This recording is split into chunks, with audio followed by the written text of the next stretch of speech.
So I tried to come up with a way to identify maybe some defenses that had better coverage players. And so what I did was I took the teams that had a small amount of sacks, but had a low amount of coverage yards allowed, to maybe try to identify that, the teams that had better coverage players. And at the top of the list, Iowa State kind of popped up and some other teams as well. Washington being another team, Florida International, BYU, Alabama, and some of the other teams you see here. And I also did the same with just points allowed and points scored. And basically what I did was I took the points allowed by the defense minus the points scored by the offense. And what you want to get is a small negative number. And what that tells you is potentially that the defense kind of was the strength of the team and that they kept them in games and was able to win games for them. And therefore they might have good talent on that part of the team. And some of the teams that popped out were Nebraska Cornhuskers, Northern Illinois, Oklahoma Sooners, Sam Houston Bearcats, Utah Utes, and Western Kentucky. Also Cal, Cincinnati Bearcats, Duke, Louisiana Tech, Miami, Ohio, and of course Michigan. So here are the defenses that average the least amount of points allowed per game. And of course at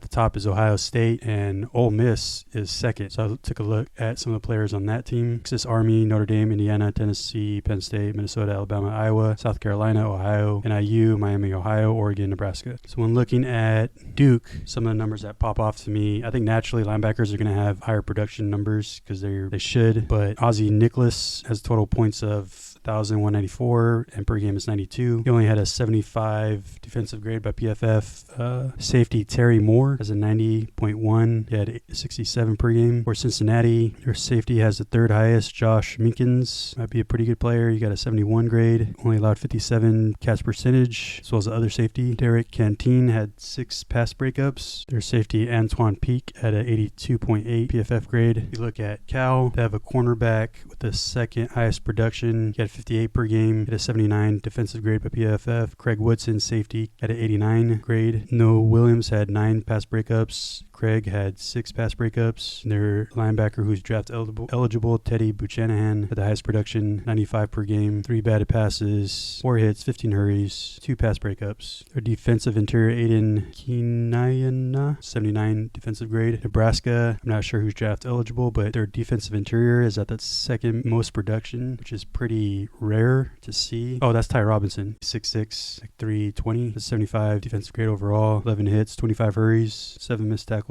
Their edge, Myles Sherman, had a 76 grade by PFF, 17 hurries. If you go to Ole Miss, obviously Trey Amos is being looked at pretty closely. He scored the highest points per game, 85 defensive grade, allowed a 51% catch percentage. And then the other safeties, John Saunders, Trey Washington, had the second and third highest points out of that team. Trey Washington had an 85 defensive grade by PFF. Out of Washington, you have the Dixon, cornerback, had the highest points per game. He had a 78 defensive grade PFF, only allowed 47% catch percentage.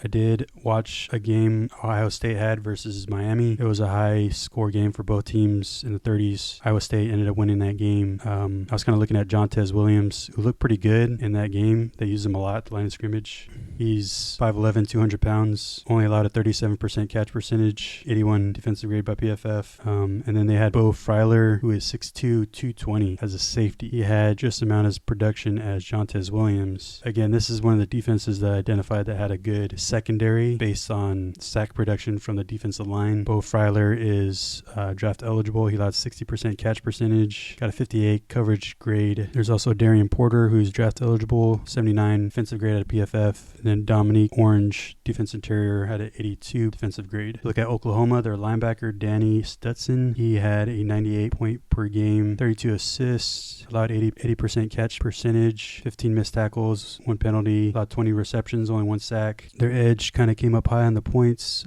Mason Thomas, 16 hurries, 9 sacks. Look at Kentucky, their safety Upton Stout at 84 defensive grade, allowed 70% catch percentage, 1 interception, 1 pass breakup, 1 sack, 4 penalties, quarterback throwing against him only had a 96 QB rating. Next was two of their edges, Deontay McCray, Sebastian Benjamin. They had 16 and 14 hurries and 3 sacks each. Next was Utah. Obviously, Lander Burton was at the Senior Bowl. He looked decent on the edge. I really liked Karene Reid, the linebacker. He has the highest points per game from Utah. I really liked what I saw from him on the film from the Senior Bowl. Has an 85% catch percentage, 11 hurries, 2 penalties, 3 sacks. Out of Sam Houston, their linebacker Kevin Gaither, he's draft eligible, at 92 points per game, 14 hurries, 2 pass breakups, only allowed a 47 QB rating against him, 19 receptions allowed. And then their safety Caleb Weaver, second highest points per game, 4 interceptions, 6 pass breakups, 37 QB against him. Look at Miami, Ohio. Their linebacker, of course, obviously scored the highest, 86 PFF grade, 3 hits, 2 hurries, 3 interceptions, 3 pass breakups. They're the linebacker Ty Wise, only had a 74 defensive grade overall, 2 interceptions, 1 pass breakup, 5 hits. Brian Ugwu, I think someone was talking about him, edge. At LA Tech, linebacker Colby Fields, 102 points per game, allowed 63 catch percentage, 3 hits, 8 hurries, 1 interception, 8 missed tackles. And their next one was Zach Zemos, linebacker. Look at Iowa, Jay Higgins, linebacker. He's getting a lot of love, scored the highest points per game, 87 grade from PFF, allowed 75% catch percentage, 40 assists, 3 batted passes, 3 hits, 8 hurries, 4 interceptions, 1 pass breakup. Their edge is kind of high on that list. Ethan Herkett, 79 points per game, 2 hits, 25 hurries. I really like Yaya Black out of the Senior Bowl. I thought he played really well. Is very big, very stout at the line of scrimmage, takes on double teams really well. I really liked what I saw out of him. He had 10 hurries. I think what is probably the downside to him is that he's kind of slow, so he's probably not going to be great at pass rushing, but will hold the line of scrimmage and won't get pushed back. He took on a couple of double teams. That was pretty impressive at the Senior Bowl. Then Sebastian Castro didn't have a whole lot of points per game production. 4 hurries, 1 interception, 2 pass breakups. And that's it. I didn't see any games from all of them except for the Iowa State team, so still looking at those. So this is mainly based off just the stats.